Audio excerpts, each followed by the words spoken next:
Good morning, friends and enemies. We are back with our weekly rookie mock draft superflex 12 team. As always, we're doing things a little bit differently. It will not only be my disgusting face that you see on the screen for the entirety of the video today. We're going to have a couple special guests as well as drafting with real live humans. No AI, no bots, no computers. So we're going to get, I think, as real of a feel of a mock draft as we've done up to this point. It will be based on a real life NFL draft as we've always done, as we do weekly. This was based on Matt Miller, who is a reporter writer for ESPN. He did a full 7-round mock draft. We're going to condense it to the first 4 rounds. And as always, we condensed it to a nice little Excel sheet for you guys so you could see all the fantasy relevant players that were picked in this draft. So I'm at the 106. We have invited 9 people from the BDGE Discord, all Big Dog members, and they are drafting live. So we have everybody in the draft right now. Everyone's going to have about 3 minutes on the clock. We'll probably cut up a little bit of the pausing in between. And based on the landing spots, they were all sent that little Excel sheet so they could see, where guys landed, draft capital, all that kind of shit. And then they could have their own ranking. So we are basing this mock draft off Matt Miller 7-rounder, off of real landing spots. I am picking at the 106.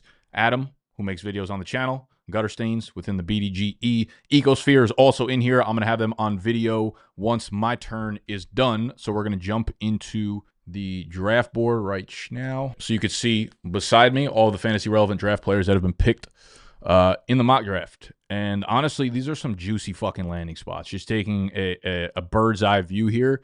You see all the running backs going to all the places that we want. We got Jeanty top 10. We've got Omarion Hampton in the first round. Henderson goes to LV. Caleb Johnson goes to Dallas. Judkins goes to Denver. We even have Dylan Sampson going a juicy spot in Cleveland. Cam Scatterbo 4th round, but Pittsburgh, nice open spot. Bayshaw Tootin goes to KC. So I think you've got like a ton of really top-heavy value picks when it comes to the rookie running backs in this draft. So I think it'll make things a little bit exciting. It'll shake things up. And we've even got an extra first-round QB in Jackson Dart. We've got Tyler Shuck. This is the highest I've seen him go, 33rd overall. You have Quinn Ewers down there at 40 overall. So you have 5 QBs go off in the first 40 picks. Don't think I have seen as fantasy-friendly of a mock draft as this one has come out to be. So without further ado, we're going to start this hoe. Sawyer. Okay, might be the quickest pick of all time in the history of rookie drafts. And I think that's typically how it's going to go. We got Jeanty off the board at the 1. We got Hampton off the board at the 2. No surprise there, as those are, top 20 running backs right there. Hampton goes to the Chargers, 22nd overall. I mean, you land in LA. A little bit weird because they just signed Najee, but Hampton will be the back of the future, of course. Cam Ward at the 3 pick here. He goes first overall to Tennessee. No surprise. We do have a little bit of a surprise there. Caleb Johnson. Now, he drops to the 2nd round in the actual draft, and it's a beautiful landing spot in Dallas. They obviously have a ton of opportunity available. They sign guys like Javonte Williams, Miles Sanders, but they clearly have a back in mind if they're going, top 45 draft capital there. I'm a big fan of Caleb Johnson. I think he fits that team really well. He's a bigger type of back that can really lend a punishment there. So I think he fits Dallas's style. And we got Matt Golden, 105. So he is the 2nd receiver, actually 3rd receiver if you count Travis Hunter there. 18th overall to Seattle. A little bit of an odd fit just because they have JSN, obviously.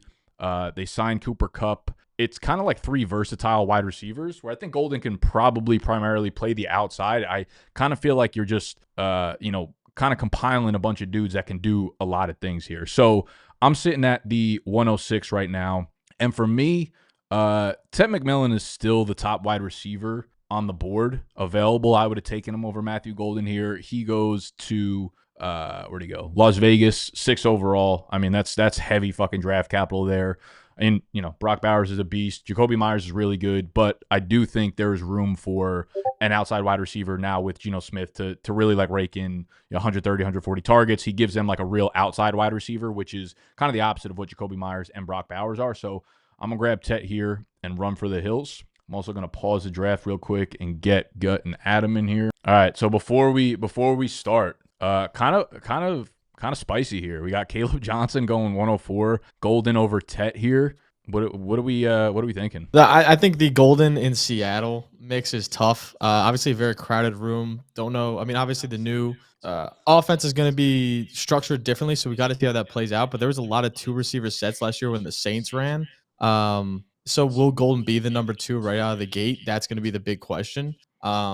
is he going to see the volume work that we would expect? I think he's more of a year 2 project if he lands somewhere like Seattle. But obviously, drafting with the 105, you probably aren't in a position where you need him to produce huge numbers right away.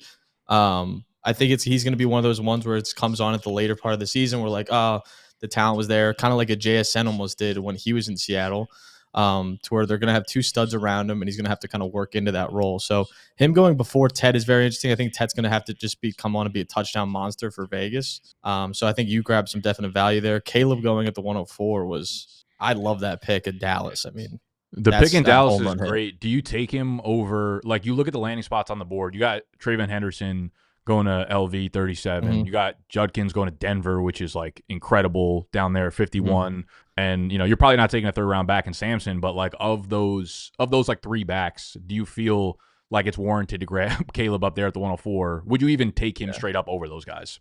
I probably in this scenario wouldn't take him over Travion Henderson. Travion Henderson going to Pete Carroll and establish it, man. I'm loving that. Yeah. Pete Carroll is but I love Henderson, and obviously I love Judkins, and we know by now that I'm not very in on Caleb, but I think the Dallas landing spot is so good to where they're going to score a ton of touchdowns. As long as they're healthy, they're going to score a ton of touchdowns. Caleb's going to be a beneficiary of that. And obviously the competition that they brought in, I mean, I don't think is much with Javonte and Miles Sanders. So I think he could definitely take over the one role there pretty fast. Yeah, that 104 is basically like, I want a running back. I'm just I don't think you can go wrong with any of those dudes that went in the second round. It's kind of, you could just tell whoever it is, Vice Dance, he just prefers Caleb there. So he's like, 104 running back, that's the guy I'm going to get. Realistically, at the end of the day, it's like, okay, Travion Henderson got drafted first, but he's 7 spots ahead of Caleb Johnson. Judkins is 7 spots behind Caleb Johnson. So I don't think the draft capital is actually anything that matters in this scenario. What I was going to ask you guys is if this was the actual NFL landing spots, right? We're going through this. Would you where would you kind of tier this at? I feel like there's a clear tier break in this draft for me where this 107, 108, 109, having a chance to get Travion Henderson or the quarterback still, and Shador and Dart feels really nice towards the back end of the first. Yeah. I mean, in terms of the actual players, it for me, I think after Ward, I like McMillan. I think Shador up at 3. I'm not a huge fan, I guess, of him as like a specific player, and I like Tyler Warren a lot in Dallas. I think that's a fantastic landing spot. But yeah, after that, I kind of feel like the running backs in the second round are all in the same tier, and I think even the receivers kind of at the end of the first round, early second round, are thrown in there as well. So it's I don't see huge tier breaks, but I do see like a large tier of good picks. Yeah, I feel like the 104 through the 109 is kind of like switch them up. It's not that big of a deal to me. All right. Yeah, I would agree. We'll let Mr. Birkenstein start ripping again. Adam, you're at the 9. Gutters, you took the 12 spot. I know you were hoping. I left the default settings on as a snake draft. No, that's what you were secretly hoping. No, I was thinking like you come in as like a champion. Like you just won last year. I kind of wanted to go with the approach of like who's going to be a impact player right away for you, and I think drafting that, it can be a different like viewpoint compared to a lot of guys we're gonna be talking about future upside and whatnot, where if I can get a championship caliber team and like who's gonna come in and make a difference, I have a few guys listed here that I like for that. Okay, so we got Burden off the board at the 107. He goes 20th overall to Denver. I mean, that's a fucking phenomenal landing spot. Get tiered up with Sean Payton. Bo Nix broke out everywhere last year. Like Sutton's great, obviously, but he's getting older, so they're going to need, a secondary piece. I mean, you look at like there were times where Devon Vele, the GOAT, and Marvin Mims were producing there. Like there is complete and like wide open room for a second receiver to produce at a high level there. 100%. The Ohio State at 109 here feels kind of crazy and awesome. 37th overall to Vegas. I get him at the 109. I'm elated. Yep. Travion at the 109. We got his teammate Ibuka at the 110. He goes to the Giants 34th overall. Interesting landing spot. I do think it just gives them another like safe weapon. You just kind of like have some building blocks there. I think in the first round they took Shador Sanders, so you're pairing a rookie quarterback with a rookie wide receiver, and I kind of like them coming in together. What I don't love, how do you guys view like when a receiver in a situation like this, Ibuka goes, and I think if he goes to a different offense, there's a world where he could be 130 target guy and kind of back his way into, bottom end wide receiver 1 production or even top 15 production. When you go to an offense where you have like a clear alpha, how do you look at those types of dudes? Like Ibuka, he goes to Malik Neighbors County over there. Like there's just no world ever where he becomes the one. No, but I think what's a little more troublesome though is that like the situation with Wandale. I think someone's got to be the 2, right? The legit 2. But I was actually just going over this. There's only been like 4 situations where there's been 3 receivers on its same team that's had 100 or more targets in the same season. I feel like his target upside's kind of nuked in this situation. Would you say that again? 3 receivers on the same team with 100 targets in the same season. 3 receivers. Okay. But I kind of would assume that Egbuka would take over most of Wandale's targets there. You think he would overtake him by like for sure? Yeah, like you're going to use a first round pick on him, like 20 or 30, whatever, 4th overall, second round pick. Sorry. I don't think they look at that pick and then say like, Wandale is like a real staple. He hasn't really provided much upside in my opinion. Yeah, I think that's fair. My point is more so that I don't think Egbuka necessarily just dwarfs Wandale's to the point where his number 2 share, to your point, is quite as appealing if it wasn't there, right? If they can just like hyper target just 2 receivers, I feel like I'd like it a lot more. All right, we've got after Egbuka, I'll make my pick here, and then we'll talk about Travis Hunter. Did you see Matt Harmon's RP profile drop on him today? If Travion wasn't there, yes, I did. And if Travion wasn't there at 109, if he was gone, I was going to take Travis Hunter. His dude, it's elite, man. Elite. Hunter, he like 98th percentile separation versus man versus press versus zone. He said it's the best profile that he's charted since OBJ, like 2014, 2015 OBJ. I think I'm fully in on Travis Hunter. I think I'm going to continuously move him up my rookie ranks. Yeah, I've kind of been there, to be honest. I love it. Go ahead, Gut. It's so tough because I see him as like an entire corner coming in, and I think I'm sold on the idea that it's so much easier to play defense and complement offense than it is play offense and complement defense. And I think he's going to be used in both scenarios.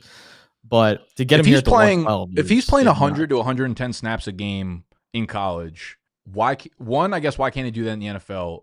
2, the question I would have with the point you just made, I hear that said a lot. Like it's a lot easier for him to play defense fully and then have a package on offense. Why would it not be easier for him to learn the offensive playbook and then put him in on like man coverage situations where you don't actually have to know anything? It's just like go cover that man over there.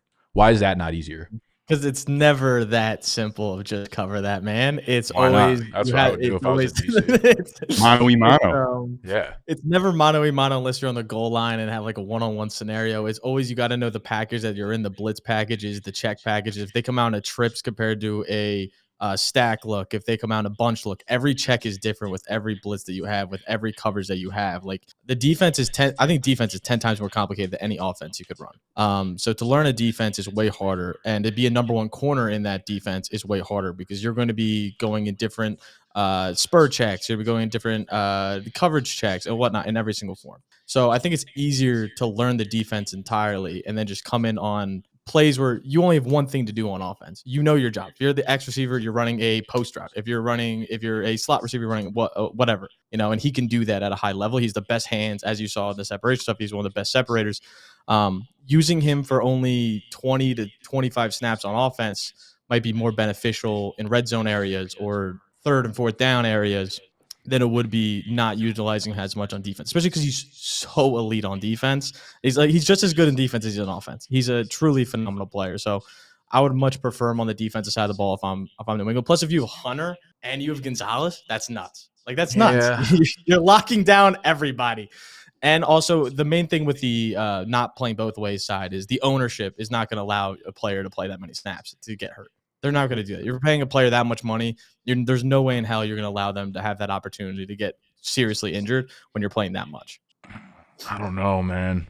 I don't know. I think I feel like when you're this different, I don't want to put any type of like boundaries on this player. This guy is so different and so elite. We've never seen anything like this. To try to say New England's going to use it in any specific way, to me, seems like we're acting like we know more than we do. And personally, if this guy gets even close to, he doesn't even have to play full share. If he gets 70%, 75% offensive snaps one time, that's already an elite player that you shouldn't get in the end of the first round, let alone the first round of this class. People keep like comparing him to the other players in history that have played both ways, but like doing that with like Dion, doing that with like players like that, those guys were not OBJ level. They're not Travis Hunter level of receivers. Right.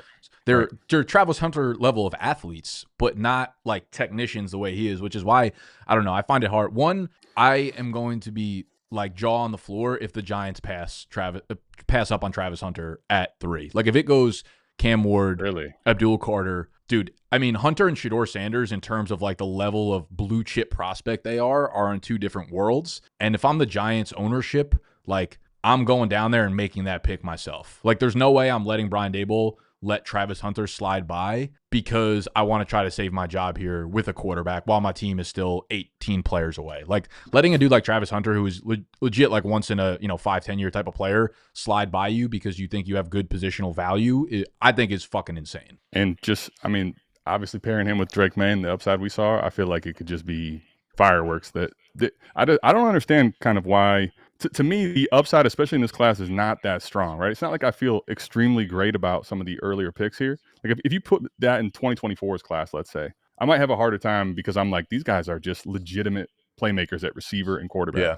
I feel like I'm shooting a lot of shots already that could end up blank. Like, isn't that the same thing with Hunter, but there's more upside? That's why I want Hunter right now. Well, ahead of Burden, ahead of basically, I mean, Golden, maybe not Tet here with this draft capital. It's just one of those dudes that I feel like you're going to look back on and it was like, yeah, it was so obvious he was going to be so fucking good. Like, I think he's worth rolling the dice on. After Hunter, we had Shedeur Sanders at the 2-1. Shedeur was the 3rd overall pick in the NFL draft in this mock draft. So for him to drop to 2-1 is crazy value, obviously, to the Ashton Jeanty owner. You have Jaden Higgins 2-2, Trey Harris 2-3. Higgins went in the 2nd round to Buffalo, great landing spot. Trey Harris went in the 2nd round to the Chargers, also great fucking landing spot. Colston Loveland went at the 2-4, 14th overall to Indy, so really strong draft capital. Jalen Noel, this might be the most mocked player / landing spot I've seen. Every single mock has Jalen Noel 2nd round to Arizona. Good player, like really, really fast, explosive on film. Probably way more of a slot wide receiver, which I think he pairs well with Marvin Harrison Jr. I took Jackson Dart at the 2-6. I mean, he was just a 1st round quarterback. I'm not really going to overthink that one. Dylan Sampson goes 2-7. Really good draft capital. One of the first picks in the 3rd round to Cleveland. Obviously a wide open backfield there. Isaiah Bond went at the 2-8, kind of, a really, really explosive, fast wide receiver to Carolina there. What do you think about that landing spot? Where does he fit in Carolina? Because you have, maybe some pieces there at wide receiver. You got Jalen Coker, had a nice little season last year. You got Xavier Legette, who had a lot of draft capital. You got Adam Thielen. Sounds like he is. Did he re-sign or is he? Yeah, he's back for one more year. He's super back. He might be back for 3 to 5. Man, super old. He's ready. He might be back. Yeah, every year he's considering retiring. Bond falling there. I kind of like Bond. I think he's a good prospect. I think he's better than just like a dude who runs a 4.33. I think he's a little bit more of a well-rounded receiver. So I think it's a good piece to get for you guys. Yeah, and you have to remember coming into the year, he was the one here. He was over Golden and everything, and then got injured and what happened. So getting him here, I feel good about. Our team, obviously, Carolina last year was one of the worst teams in explosive plays. So getting a guy that can turn any play into an explosive play is something I'm all in for. I'm tired of drafting just giant X receivers that end up not panning out. So getting a guy like him that can really stretch the field and open up opportunities for Coker and Thielen underneath would be awesome. So I'm really happy. I'd be really happy to have him. I don't think fantasy wise he'd be a big impact year 1, but year 2 I could definitely see him starting to make strides once we see how he develops within the offense. But he's definitely going to get involved, I think, pretty early and often in this offense because we don't have that much depth. Yeah, I mean, that's something you guys badly need is like an explosive playmaker down the field. Like Legette could have been that, but he quite literally cannot catch the fucking ball when it gets thrown. Maybe year 2, Legette, what you know about him? Adam, you grabbed Cam Scatterbo, so he went 4th round, but he did go to Pittsburgh there. I like the landing spot. He does feel like a Pittsburgh dude, just like a dude who's gonna fucking try to run your face off and bring toughness to the locker room. So you see a lot of upside there. I'd say I see some upside. Yeah, I mean Tomlin and Scatterbo, you got to think they're a match made in heaven, I would imagine. But we'll see what happens with Jaylen Warren. I don't really know with the draft capital how great I feel about it, and I don't think he has the home run speed to really have that crazy upside at the running back position. But maybe it's the guy that has high touchdown upside. I think that's what you're kind of banking on here. So late 2nd, I kind of really like Cam here. I'm kind of curious with Gut though. He took a couple picks in between, but I'm Yeah, kind we of had curious your thoughts on Malik, Jordan we had James. Devin Neal, and then Jordan James. Yeah, I know me and Gut have talked about James a little bit in the office. Yeah, I just did a prospect review on him. I really like him as a player. I think he kind of can do a little bit of everything. One of those 4th round guys. He's not going to be graded much higher than that, but getting him in the 4th round in a great landing spot, I think in New Orleans is awesome. Kendry obviously hasn't panned out. Kamara's getting old. We'll kind of see where the workload kind of goes in there, but I think he has a prime opportunity to where if he starts balling out, he could take a lot of snaps. And with obviously we don't know what Kamara's health is going to look like in the next few years and how he pans out. He obviously looked great last year, but we'll kind of see. Well, I'll keep tabs on that. And again, when I'm at the 12 spot, I'm thinking I'm already a pretty stacked team. So getting a guy with the potential to have kind of that breakout year if something goes down with Kamara and he could take the 1 there, I think that'd be huge. I think he's way better than like a Kendry, for example. So he looked good on film. He's a great base. He runs almost identical to like a Marshawn Lynch, where he's just impossible to tackle first time, very low to the ground, good center of gravity, whatnot. I think he's just very, very solid player there in the 4th round, though. Dude, I'm dying right now. I want to take Elijah Arroyo here for Philly, just based on all the Dallas Goedert speculation. But if Goddard's not out of there, then I don't think I can make that pick. I'm looking at these 3rd round receivers. There's not any like running backs I like. I mean, I like two in there, I guess, to Kansas City. Feels like it's a little bit of stretch at this point for him going like that far down for him to break through. This feels like every time a Kansas City running back kind of goes there, we're just getting excited about it. Sure. Mid-3rd though, it's not like the at this point it doesn't fucking matter. Go get Arroyo, man. Let the guy develop. Put him on your taxi squad. You're right. Tight end premium. I forgot to tell you guys this league setting is tight end premium. Oh, conveniently now it's standard. It's standard scoring for running backs, and it's 6.5 PPR for tight ends. So shout out me though. 6.5. Honestly, that'd be a crazy format. We should play that sometime. That's Tyler Warren 108 looking nice. Yeah, fact.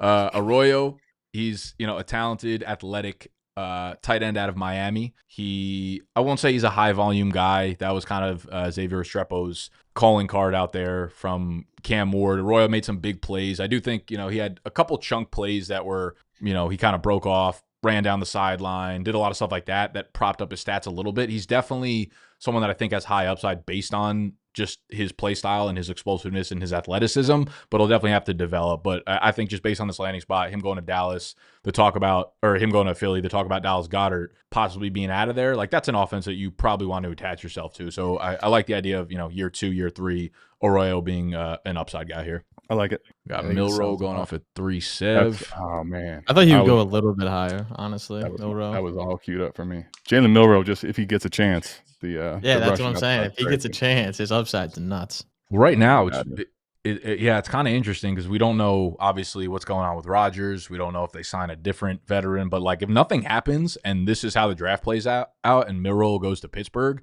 I do think he'll go higher. He'll go over Ewers, I feel like, in rookie drafts, and might even like clear the back of the 2nd round. For sure. I would agree. Jackson Dart feels like at 206. I know that, to the Rams, Stafford's there, but 1st round quarterback, middle of the 2nd seems kind of crazy. I'll do that every time. Yeah. I don't feel any types of way about Jackson Dart whatsoever. Like, could care less about his film, what people are saying about him. I'm like, you're a 1st round pick. You're dropping to the 2.6 as a super flex league. There's super flex is rookie quarterbacks get 17 points per passing touchdown. Another league setting. If you draft him in the 2nd round, 206. Which Shador is also in the 2nd round. How do you feel about Devin Neal? I know we kind of just. I like Devin Neal a lot. Yeah, I do. I think he has 3-down skill set. I like his receiving upside a ton. I think Buffalo kind of is a weird landing spot, so I don't love the landing spot in this mock, but I love the player, the prospect. He just reminded me of Ray Davis, to be honest with you. And then he falls in Buffalo. That's quite unfortunate too, because Ray Davis, James Cook. It's just Josh Allen at the goal line is going to nuke everyone too. So that's it's pretty far down landing spot. He didn't have a great combine. I don't know. I was looking at some of his number. I wasn't like blown away by his film. I thought he was kind of fine all around. And then his tackle breaking metrics, his explosive rating, all that kind of stuff is average, maybe subpar. So I'm not the biggest fan of him, but anything can kind of happen in that type of offense. Mm-hmm. Give me Devin Neal to 211. I just were you thinking about it if he was there at 212? Gut? probably I just finished my review on him, and he just strikes me like a Blake Corum of last year, where he's had a top offensive line grade for the past 2 seasons straight, top 5 That O is line true. grade, and he's not getting touched a lot before he gets to the line of scrimmage. He's great vision, but like outside of that, solid hands. He's just like kind of average at everything. So again, that's a very good comp with like Ray Davis. I feel a very similar feel to that. So I feel like they'd be drafting a second Ray Davis, which is kind of weird. Yeah, But weird landing spot for sure. And they did just re-sign Ty Johnson, so that draft pick actually makes no sense at all. They already have like their top 3 backs lined up for however long. Let's go back a couple picks here. What do you guys think? RJ Harvey going to Frisco. How in or out are you on this? I don't love Harvey as a prospect. You know, I've put that on camera a few times already, but I do think San Francisco is a cool landing spot for him. Like that is, hand it off, and if he can explode through the hole, he'll probably be pretty good. But overall, I have a lot of like vision concerns for him. He's an explosive player, but like we see this a lot with dudes like who have these big plays in college. But I think he's one of those guys that just bounces outside so fucking often because he's an elite athlete. And when you play at a school like he did, that'll work a lot. You know, when you're playing against dudes who run like a 4.7, 4.8. But I don't know. I wanted to see a little bit more consistency from like him reading holes in the vision, but really, really big playmaker. Like I could see him being kind of exciting, similar to like Jalen Wright. You know, if it breaks right, like you'll see a lot of excitement for him. In this scenario, Garendo or Harvey right now? I like Garendo. I do too. But what's the difference? How big is the gap? Is it close or not? Not really. I mean, you're saying if RJ Harvey gets picked in the 4th round here to San Fran? Yep. Yeah, I mean, I think Garendo's like clearly number 2 in the pecking order right now. You trade away Jordan Mason, I feel like that's at least a little bit of confidence in Garendo. Plus, when he was healthy last year, he handled like a pretty healthy workload. You know, they weren't shied away from giving him 20 touches in a game. It's a lot bigger too, a little more powerful. So, yeah, I don't know how Shanahan sees it, obviously, but like I like Garendo. Yeah, I mean, I would still favor Garendo too. Go ahead, Scott. I think if you're drafting RJ in the 4th, though, it kind of does say a lot because you're still taking a decent capital on him. And I feel like a lot of it was back to the wall with Garendo last year of like you didn't have many other options. Yeah. When he got 20 touches, it was like everybody else is dead, right? Dead. Yeah. So, and I think RJ, again, like I have a lot of vision concerns for him too. He reminds me a lot of like the just pure athlete build that we saw out of like some of the guys last year. But I think in the San Francisco scheme, that'd be probably the best fit he could possibly go to because it's all just like power, ISO, predetermined holes. Like you know exactly where you're going with the football, and it's really hard to fuck it up as a running back. So, but like that's kind of how the San Fran backfield works. It's like all the players that have been good outside of C-Mac have pretty much backed their way into the role and then just got it, right? Like for sure. Raheem Mostert and Elijah Mitchell was a late round pick, and Isaac Garendo last year. It's like your 4th, 5th round, all of a sudden you get called on. If you're good, you're going to stay in that role. So like Isaac Garendo, you know, obviously a lot has to go right for that to even matter with C-Mac getting hurt, etc. But I do think, you know, if he goes down, he gets the first crack at it, and he's already proven that he can be pretty good in that offense. 100%. I'm with you. I just Adam, feel like to your point, Adam, you're still in on Big Zave despite the 5'7", 340. I'll be completely honest. I'm just out here yapping my ass into a auto pick. You auto pick there. That's insane. I also got sniped. All my Q was gone, but I don't hate it being an auto pick. But I did auto while on. I'm still like okay taking Zave despite the 4.83. You know, he tweeted out that that his hamstring got tight. Never heard that before in my life. We heard a lot of things. You know? Yeah, I'm gonna choose to believe him. I hope so. 2 guys here. Oh, it's tough. I'm between Jalen Royal and Jaden Blue. Royal obviously has a better capital, wide receiver for the Saints. I don't know if I truly believe in the Saints offense, but I think he's a solid spot there to be a good 2. And they're going to probably use him more as an underneath guy, kind of with Olave, and then keep the field stretching. On the outside, Blue Green Bay is fucking interesting. Yeah, it is. No, I know. I think I'm going to end up going that way. I think I'm going to go Blue with the running back side here. I think he's a lot of receiving upside. One of the best receiving backs in all of college football last year. Insane speed. Obviously, was used a lot against Ohio State too. So obviously, he played against great competition and whatnot. SEC back. His film is interesting. I don't think he's going to be a great runner, but I don't think he'll be used like that. I think his upside will all come from the passing game, and he can kind of back his way into like an RB3, 4 in fantasy to where like you can put him in your flex spot. He might get 4 or 5 catches just as checkdowns because they're probably going to want to try to take away from from fucking Jacobs. Jacobs, yeah, Josh Jacobs. So he's a take away great touches from him. complimentary to Jacobs as like such a bruising back, and then Blue comes in as a fucking just spike of nitro. Yes, no, exactly. So I think it could be pretty good punch there. Great pick by Saw You. Great draft overall by the one spot. That's what. For real. If I wouldn't have been so asleep at the wheel, Tootin would have been probably the guy I would have pulled on. Yeah, Tootin dropping there is kind of crazy. Right. Tootin goes at the 4-1 in drafts I do with like computers with like the sleeper bot, and then people yell at me for it, and then I get everyone together, and then he still drops to the fucking 4-1. Yeah, there's people big mad in the comments on this one. Let's see, Kyle. Dude, I actually really like Kyle Williams. I don't know if either of you guys have watched him play at all. Washington State. He kind of reminds me of Jalen Noel, like super similar build, super similar just like type of player. He was fun. You can get him a couple rounds later. Jalen Royals is good. Tony Horton, Harold Fannin. I'm trying to figure out who's even fucking available for me to pick now. Have you guys looked at Tony Horton at all? What do you think of him? I haven't watched his film yet. Okay, I haven't watched him either yet. All right, well we will TBD. See the GOAT. I feel like he's player I like to take shots on later rounds and always miss. It's just I feel like there's upside in the athleticism, but I'm really worried about the profile overall personally. I'm trying to figure out who is even available on the list to draft right now.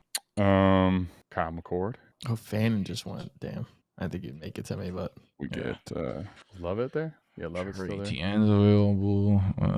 Let's see. Trevor Etienne. Ugh. What do you guys think of Trevor Etienne going to Washington?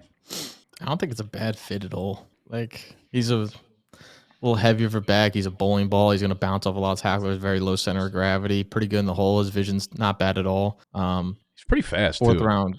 Yeah, he ran a great. Yeah, obviously, again, that's straight line. Travis, speed, for sure, but but he definitely has some explosiveness to him. I think it's not a bad fit. Washington plus, obviously, we don't know really what's a backfield to be kind of a mess, but. All right, I'll take him. Whatever. Fuck it. There's no one else left. I was gonna take. You know who I watched today play that I kind of liked. I don't even know how to say his name. Jarquez Hunter, the running back from Auburn. Yeah. I like him. What are you laughing at? I don't know how to say his name. But What were your thoughts on him when you watched him? I liked him. I think he's got like a lot. He's not undersized, but he's like 205. He runs with a lot of power, and he runs with a lot of burst too. If you give him a hole, but he's a little bit like. He has a little bit of lack of control. Like once he gets into full burst, I feel like, like his body control is a little bit all over the place. So if he runs kind of like, it feels like he runs angry because of that too. Like he's like just looking to hit somebody immediately. Yeah, I kind of liked him. I don't know that there's like crazy upside in it, but I'm a fan of Hunter. Looking to hit somebody is funny. Immediately. He goes out of his way to run into somebody. Yeah, it's what it looks like. Honestly, it does look like that sometimes. I watched type shit. Cam is, I'm not very high on Cam, but I know a lot of people really like him, and the landing spot for this was good. Why do you hate him?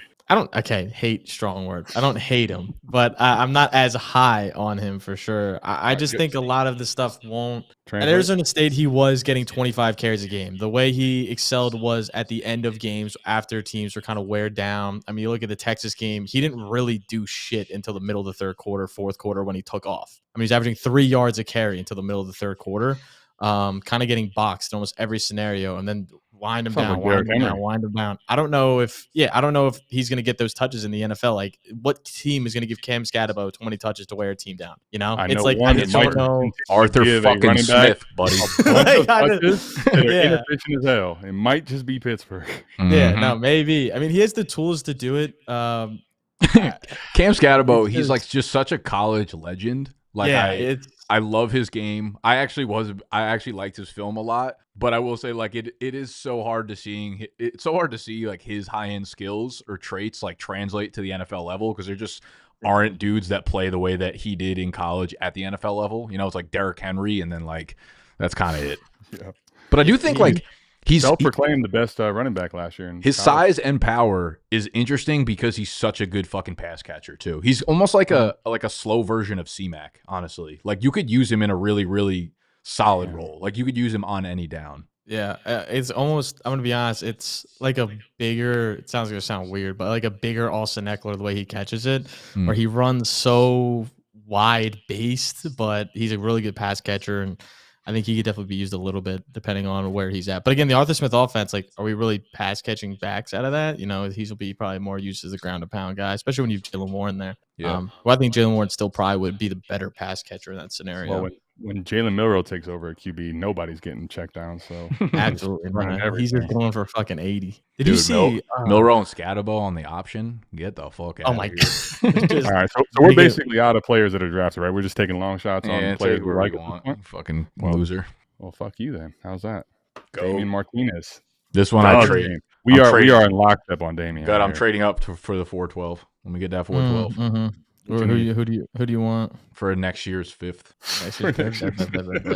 There was one I saw on here. I was just fucking. Why don't you grab your boy Tez Johnstein? Dude, I do like Tez. Like me a little Tez. I'm gonna go with a different one. I go with Ty Felton out of fucking Maryland. Okay, so we've wrapped up the 4 rounds. As always, we try to just pick guys that were actually picked in the NFL draft to keep it simple, keep it precise here. We did run out at the end there, 4-7 through 4-12-ish. So my final 4 picks: Tet McMillan, Jackson Dart, Elijah Arroyo, Trevor Etienne. Adam grabbed Travion Henderson, Cam Scatabo, Xavier Estrepo, Damian Martinez. Gutters grabbed Travis Hunter, Jordan James, Jaden Blue, and Ty Felton out there. Any of the teams on the board stick out to you? Would there be any picks looking back on it that you would do over again? I do think I would probably take either Tootin or Restrepo over Elijah Arroyo if I did this again. I think the very first one. If you give me anything but Quinn Ewers in that spot, I feel like this was a absolute killed this draft. Jeanty, Sanders, and Tootin. That's really great. Yeah. I think a long shot at the end there that someone got the 410 is McCord in Miami. I mean, if we see any concussion, any more injury, like he is such a plug-and-play system quarterback that he could just back-end his way into some pretty good play there if anything happens to Tua. I like that. I mean, he slung the rock this year. He's throwing the ball like 50 times a game, dude. He's nuts. There was someone else that kind of stuck out too. Maybe I'm trying. I like Trey Harris at the 2-3. I know we didn't talk about it, but going to the Chargers, I think is a really good spot. Such a good fit in that offense.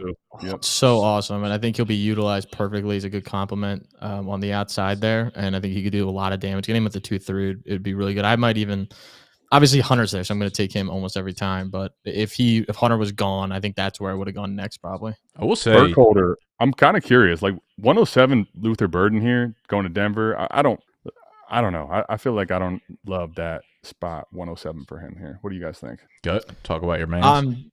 Yeah, I'm really high on Luther. I think he's a fantastic wide receiver. He's my wide. I don't include Hunter in a lot of my receiver rankings just because of the situation, but Luther is my one this year outside of Hunter, obviously. I think he could do everything on the football field. I think he would be a fantastic complement. He can play inside. He can play outside.